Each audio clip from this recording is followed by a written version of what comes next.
হযরত সাদ ইবনে মুআজ রাদিয়াল্লাহু তাআলা আনহু একদিন নবীজিকে বলছে, ইয়া রাসূলুল্লাহ, আমি যদি কোনোদিন আমার স্ত্রীকে দেখি পর পুরুষের সাথে 1 মিনিটের জন্য কথা বলছে, আমি আমার তরবারি খাপ থেকে বের করে এক কোপে গর্দান ফেলে দেব।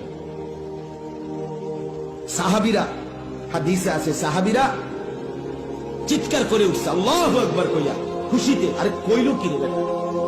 নবীজি তখন, হাদিসে আছে, নবীজি সাল্লাল্লাহু আলাইহি সাল্লাম বললেন, আতাজাবুনা মিন গায়রাতি সাদ, আরে তোমরা আমার সাদের গায়রত, আত্মমর্যাদা দেখে অবাক হলা? অবাক হলা? তখন নবীজি বলছে, ওয়াল্লাহি আনা আগিয়ারু মিনহু, আমি মুহাম্মদ আমার সাদের চাইতে আরো বেশি গায়রতওয়ালা, আত্মসম্মানওয়ালা। এরপরে বলছে, ওয়াল্লাহু আগিয়ারু মিন্নি, আর আমার আল্লাহ এর চাইতে বেশি, আমার চাইতে বেশি আত্মসম্মানওয়ালা আমার আল্লাহ।